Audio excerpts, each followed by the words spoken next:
Hello everybody, this is Toys R Us, and for this new figure showcase and review, we're going to be looking at the Bumblebee movie. This is Studio Series Core Class Starscream figure. Now, as you can see, we've got loads of things out in front of us, because in this video, we're going to, of course, compare him in both modes with the original Voyager class mold from the same movie. We have to then, of course, compare him with his original Starscream Voyager class figure. And what I've also got is I've got the other core class figures, which of course are the F-15 jets, so we can compare them with that as well. Because what I really like about these particular core class figures is they've really upped their game, I think, with regards to transformation process and indeed how good they are. And then of course some other core class Bumblebee movie figures as well. Now, I've probably got the F-15 wrong on the jets. If I have, just let me know. But in the meantime, what I'm going to do here is I'm going to start off with the Voyager class Skywarp figure, because the similarities between these guys is just so good. Now, obviously the price point is huge, and of course the detail isn't the same, but what I mean by the really clever things, like of course with this, and you're attaching this to the bottom on here like so, which sort of borderline comes in as a landing gear and also holds him upright. You do exactly the same with this as well, and that's just a lovely little bonus, a brilliant little touch that I think just works so well.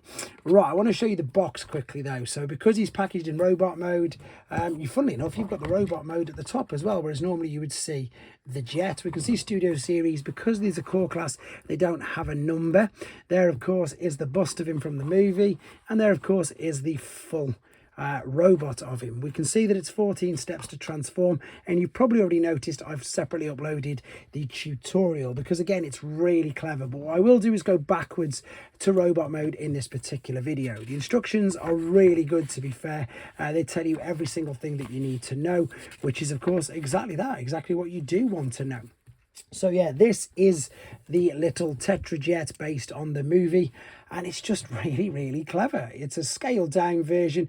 Yeah, there's a gap in there, etc. But otherwise, you know, it's brilliant. It serves its purpose. It works, what I think, really well. I suppose compared to just some other couple of quick figures, it's nowhere near, of course, as big as your normal jet version of the Seekers, but I'm just bringing that in to show you the size difference. I've also, funnily enough, because that was Skywarp, I thought it would be easy just to keep everything as Skywarp. So this is the normal core class jet mode, and then this is your Tetrajet. So it's not as long, but he's obviously a lot higher because there's a lot more going on the inside of this. However, it's a great to see these mixed together like that. To be honest, there isn't really much more to show you in this particular mode.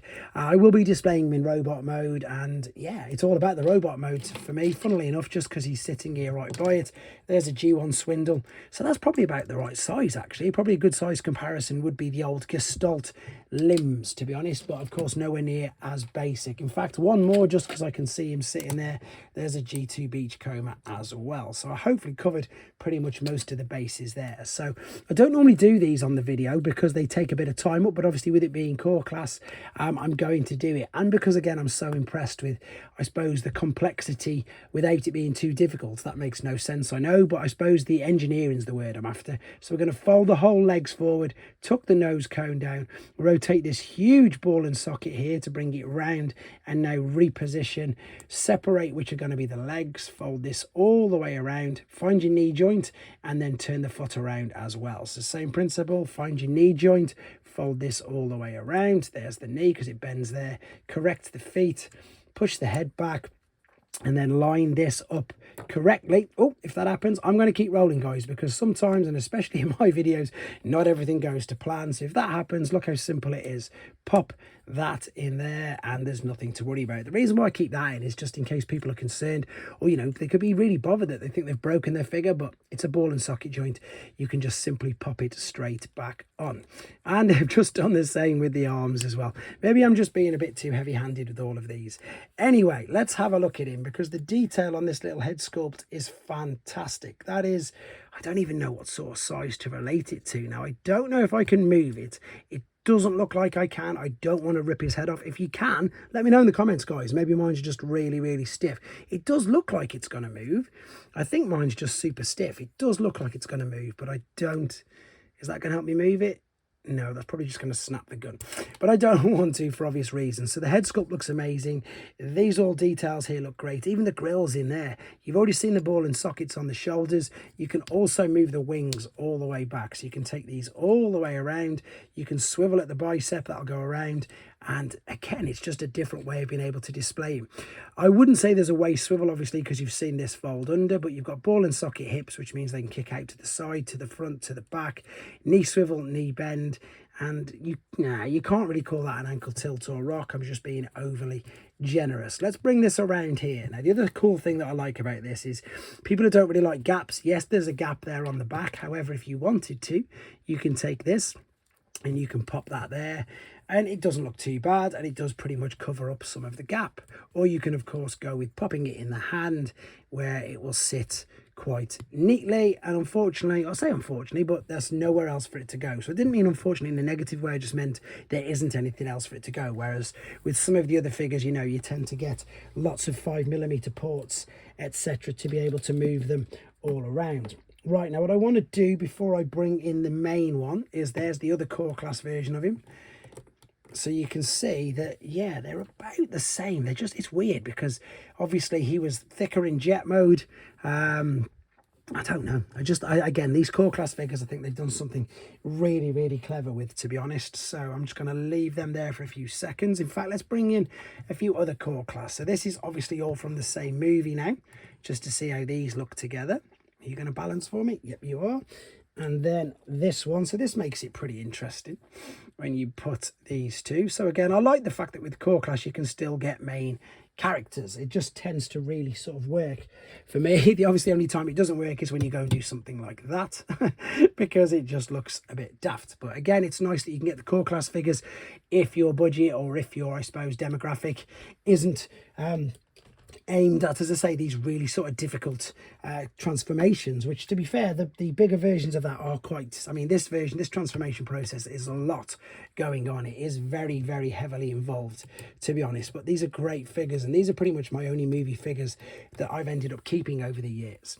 Let's move these out of the way very quickly, and let's bring this in. Again, you can see the homages to this. I say homages, it's just downscaled, isn't it? It's just a very, very clever downscaled version of this. And of course, I fully expect, oh, they're all sticking up. I need to put them in. I fully expect to see all the other core class versions. In fact, I may or may not be correct at saying this at this particular time, that I've seen some listings for the others. I'm pretty sure we have, but to be honest, guys, there really isn't much more to say about him. I'm going to bring in a few other figures just to give you an idea. Now, these aren't supposed to scale together. It's just to give you guys an idea, depending on which toy line you collect, of how big they are. So if you are a third-party collector, these will be recognizable to yourselves. So we've got Iron Factory, New Age, and Magic Square. And then if you're a main line collector, which is pretty much what I am, to be honest, we've got a very small deluxe figure there. We've got another core class figure there, purely just because he's here. That's a Metal Hawk. What else have we got here? We've got a Transformers 1 mainline Optimus Prime. We've also got that particular one. So yeah, as I say, there's not a point going through anymore. I'm just going to quickly bring in some primes, because everybody who collects Transformers will have, I would imagine, at least one prime. So this will give you an idea of the size of this particular figure. Again, not intended to scale at all, just giving you an idea of the size of this particular figure. Last one, there you go, that's the Earthrise. But to be honest, as I say, I'm really impressed with this.